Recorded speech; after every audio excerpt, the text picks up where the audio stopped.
Dental Associates of Northern Virginia redefine what it means to visit the dentist. Get top-quality, personalized support from committed experts who prioritize the well-being and satisfaction of you and your family. Care is centered on a highly personalized treatment plan, backed by the trust and support of long-lasting relationships. Schedule your next appointment by visiting dental1-va.com/offer/SiriusXM.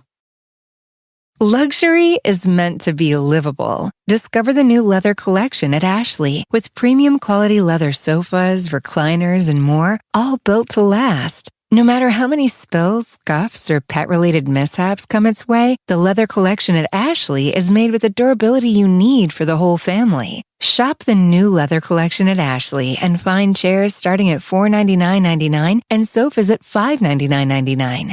Ashley, for the love of home. I'm your host, Annie Bowles, and this is News du Jour.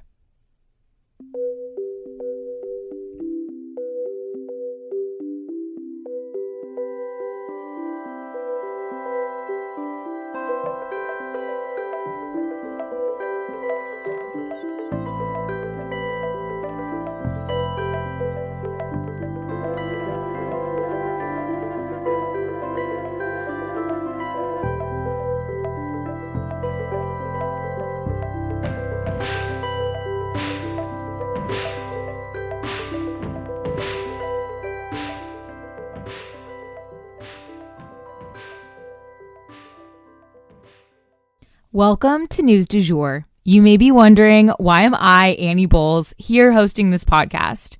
I usually start by telling people I'm a political baby. You see, my parents met working on Capitol Hill. By the time I was 2, I had been in my first political commercial and even got lost crawling around the West Wing. Don't worry, Al Gore found me. My family then moved abroad when I was 9, and I attended an international school in Brussels with kids from all over the world. And it is this type of global perspective that I also bring to our show. I graduated from American University in DC after studying political science and art history, as well as interning on both sides of Capitol Hill. I even interned down the hall from where my parents met. I'm now pursuing a professional certificate in journalism at NYU in conjunction with Rolling Stone magazine. I guess I was always that friend in the group who cared deeply about not just what was going on politically, but also globally. I often kept my own friends informed through high school and into young adulthood, so I guess I've always done a version of this show. I'm genuinely passionate about following the news, and I'm here to break it down for you guys every weekday. We always strive to be a calmer space to get your news. Or, as one listener put it, like getting your news from a well-informed bestie. I'm so glad you're here. Hey everyone, welcome back to the News du Jour. I wanted to give you guys a little progress report because a bunch of you have been messaging me asking me when is the April episode coming out, saying you're so excited to hear her story. I'm excited that you guys are excited. I'm excited to share this with you as it is a really important story to tell. That said, it was recorded in a prison. So not the ideal recording space. There's a lot of bangs, there's humming, vending machines. So I'm doing a lot of editing work. I'm also wanting to provide you guys with some context, statistics, a specific phone call that I think is really shed some light on the characters in this case. Anyway, I'm putting a lot of time and effort into it to make it perfect. So when it drops in your feed, just know this is something I've spent a lot of time on, and I hope you guys will give it a listen. So for our mini story today, it's really short, but I just thought this was kind of funny. In an awkward presidential pileup, both Trump and Biden visited the border wall yesterday. Now, I doubt they were in like the exact same location or anything like that, but I just thought it was kind of funny. They both ended up there on the campaign trail. I doubt this is the last time we'll see such a pileup happen, but it is like a really, sort of hot button issue. And for the two of them to end up there at the same time, kind of crazy. But for our first longer story today, I wanted to issue a content warning. This story involves a deadly natural disaster. So we have to talk about the largest wildfires in Texas history. There is a massive wildfire burning in the Texas Panhandle, and it has even crossed into Oklahoma a tiny bit. So far, there have been more than 1 million acres burned, you guys, according to local officials, and that makes it the largest wildfire in Texas history. About 30,000 acres in Oklahoma have been burned as well. And of course, when we talk about a big fire like this, it's oftentimes actually several smaller wildfires that are raging. In this case, it is a total of 5, and they are the Smokehouse Creek Fire, the Windy Deuce Fire, the Grapevine Creek Fire, the Magenta Fire, and the 687 Reamer Fire. And the only reason I give you guys these names is in case you're hearing about the news and you hear one of those names. Hopefully it'll ring a bell and you'll go, okay, that's one of the fires going on in Texas. All of these 5 fires are at various stages of containment, but none of them are over, like, as of the time I'm recording this and when I was researching, none of them were over like 60% contained. So the situation is very scary, and some of them were like 10% contained. And that is according to the Texas A&M Forest Service. There were mandatory evacuation orders in Amarillo and the surrounding areas, but other areas sort of had the choice on whether to leave or not. But some of them who did not leave felt they were genuinely surrounded by fire. Oh my God, that is like one of my worst nightmares. And, you know, it just goes to underscore what I always say, which is, you know, listen to your local officials. If they're encouraging you to leave, like if you can, you know, not everybody has the means, but, you know, try with all your might to listen to them because it's your safety and that has to come first. But some Oklahomans also had to evacuate their homes here as well. As with many wildfires, wind, dryness, and warm temperatures collided to create an extreme situation that caused these fires to basically spread more quickly than before. People have been relying on one another for shelter, donations, and assistance in moving livestock, things like that, because this is an agricultural hub, to remind you guys. I always say this too when I talk about climate, but I feel like the climate crisis and any sort of major crisis like this really brings out the best and the worst in humanity. So we have that choice when we're in a crisis mode. And, you know, I always just encourage you guys, if you ever find yourself in a sort of natural disaster scenario, help other people. You know, don't put yourself at risk, but at the same time, we have to rely on each other because we're all each other has against this enormous existential threat of the climate crisis. Meanwhile, about 26,000 customers are still without power in the state of New York due to a massive windstorm that hit the area in the past few days, along with heavy rain, thunder, and lightning. Please stay safe out there, everyone.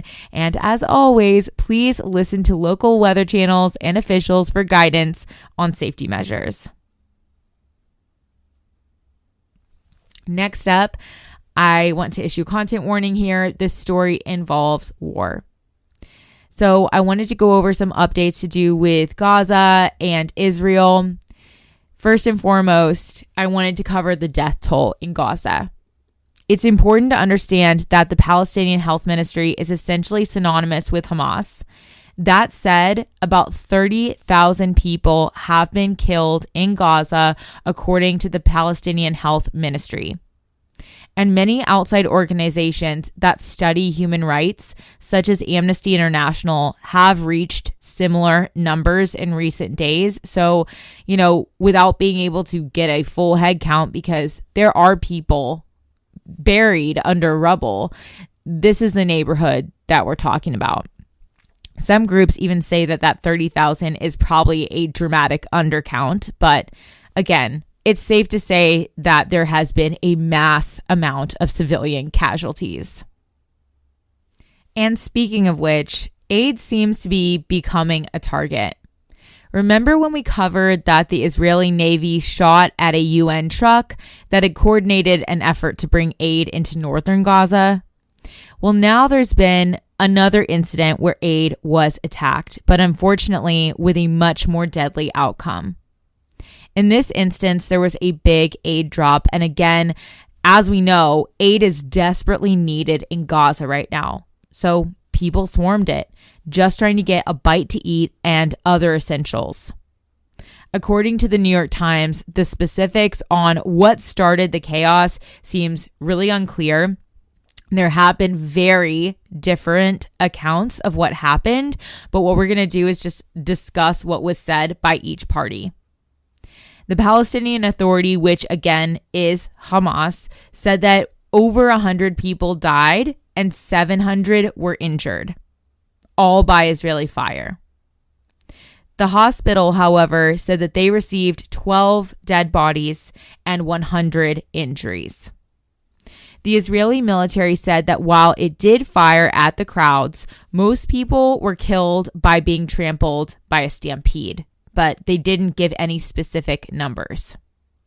Regardless, firing at a crowd of civilians is simply horrifying, and depending on the specifics, it is most likely against international law, especially with the way people are desperately trying to survive amid the mass hunger that we are seeing in Gaza. At the end of the day, it is required under international law to do everything we can to protect civilians. And it's hard to say that this was done in this instance. When President Biden was asked if this might jeopardize negotiations to release the hostages and induce a ceasefire, he responded, quote, "I know it will," end quote. And speaking of the hostages, dozens of family members for the hostages still held in Gaza are marching for 4 days along the Gaza border and over to Jerusalem. The movement is designed to remind the Israeli government that the hostages are still top of mind for their countrymen and to encourage their leadership to get a deal done. They symbolically began the march at the site of Reem, where the rave took place that turned into a massacre, the site of hundreds of killings, mass amounts of rape, and violent kidnappings. The demonstrators plan to walk 13 miles a day and eventually hold a rally in Jerusalem. Dental Associates of Northern Virginia redefine what it means to visit the dentist. Get top-quality, personalized support from committed experts who prioritize the well-being and satisfaction of you and your family. Care is centered on a highly personalized treatment plan backed by the trust and support of long-lasting relationships. Schedule your next appointment by visiting dental1-va.com/offer/SiriusXM. And our last update to do with Gaza and Israel, Israeli reservists are advocating for political change. As we know, Benjamin Netanyahu is a far-right extremist leader in Israel and was widely unpopular before the war even broke out. And now reservists are coming back to Israel inspired by camaraderie and unity that they experienced on the battlefield. And they're channeling that into reforming Israel from the inside out. They gathered on the outside of a forest to have a campfire and discuss the topic of change. They described to Western news outlets that they felt this extreme sense of unity immediately following October the 7th, and then in the military, that feeling carried forward. But once they came back home since then, they have found Israel to be more extremely divided than ever before. They want to bring that same sense of belonging and unity back to their countrymen. As a reminder, Israel has a mandatory service in the Israeli army. So everyone participates. There is not a type that ends up there. Everyone does. So you naturally get to know people in the military from all different backgrounds, all different mindsets, all different walks of life. Everyone from like Orthodox Jews to Bedouins to, secular Jews who barely practice. Everyone in the military there runs the political, religious, and professional gamut. You'll literally have, as the New York Times described it, a quote, settler from the occupied West Bank next to a high-tech entrepreneur from Tel Aviv, end quote. But their ability to rely on one another and work together is literally life and death in the military. So they bond in those high-stress situations with people they may never encounter otherwise. And now they want to see those bonds extended to the whole of Israel and especially the Israeli government. You see, right now, Netanyahu has just kind of taken the ball and run. And what they are advocating for is something called a unity government for this emergency situation, which would provide a little balance to Netanyahu's really extremist vision here and require that they set an election date for before the end of the year, where Netanyahu will almost certainly be voted out. Switching out the leadership in Israel would also obviously change the fate of Gazans. A leader who focuses more on Hamas specifically, the hostages, and who protects innocent lives more ardently, as I understand is central to the Jewish identity.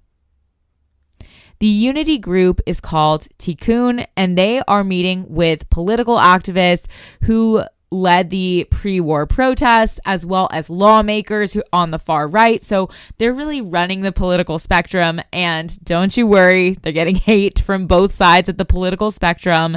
If you even attempt neutrality or to be in the middle, you're going to get it from both sides. It's actually one of the hardest places to be. We'll definitely keep you guys posted on Tikkun's development. Last up for today, we're going to venture over to Vanderpump Rules land and discuss two pieces of Vanderpump Rules news. So, two pretty serious drama bombs have been dropped in the Vanderpump Rules world in the past 24 hours. So, given the timing with Friday, I figured we'd go ahead and cover them today. The first update is that Rachel Leviss has sued Tom Sandoval and Ariana Madix over leaking the FaceTime video that Tom recorded allegedly without her consent. Ariana has said directly that she never distributed the video or even had it on her phone, and that she would never do that to another woman. So hopefully she's telling the truth about that and can clear up these charges quickly. But Tom, on the other hand, could face some very serious consequences for recording the video without her knowledge. And who knows, he may even have more that he is keeping and we don't even know about yet. The second update is that Jax and Brittany are taking some time apart, which, I feel like if you knew Jax, you just felt like, no relationship with him was ever really going to work out, or at least that's where I landed. I don't know if he's capable of being faithful, but right now, as we are hearing, all of this was coming on the edge of when rumors were flying that they were going to have their own reality show or be on a different reality show. Obviously, Jax is part of the House of Villains situation, which actually, ironically, I just started today, just literally to see what he was going to do on there. But there was also a show called The Valley that I thought was coming out, where it's going to, feature all the different reality TV stars that live in the Valley. And I thought Jax and Brittany were going to be on that show. So I don't know where things stand with that, but she revealed on their podcast that she has moved into a different house and they are currently separated. She said she wanted to be open and transparent with her audience because she's been getting this flood of DMs. And ironically, one of you guys actually messaged me about this picture of Jax and his PR agent. They were looking like very cuddly, but I just felt like they were on a trip for PR things. And I take pictures with coworkers sometimes that we're just close because we spend a lot of time together. I don't know. To me, it didn't seem like they were banging or anything like that, but a lot of you guys seem to think that it looked too close for comfort, and you guys might have been onto something. So anyway, if it comes out that he's dating her or anybody else, I will be sure to keep you guys posted. And that for today is the news du jour. Today, I wanted to leave you guys with the quote: "You learn to speak by speaking, to study by studying, to run by running, to work by working. And so you can learn to love God and man by loving. Begin as a mere apprentice, and the very power of love will lead you on to become a master of the art. If you enjoyed this episode, please subscribe on whatever podcast platform you use to listen. A rate and review on that platform or a shout out on social media would mean the world to us and help us to be able to keep creating the news du jour and reach more people who need a calmer space to consume the news. But the best way to support all of our work is to become a patron at www.patreon.com/sugarfree media, and that is also linked in our show notes. You can follow us on social media at newsdujour.podcast on both Instagram and TikTok. You can follow my personal account at It's Annie Bowles on both platforms as well. Any little noises you may hear in the background are my rescue pup. He has a little separation anxiety and always records with me. We appreciate you listening and look forward to telling you about the news again next time on News du Jour. Broadcasting from Oklahoma.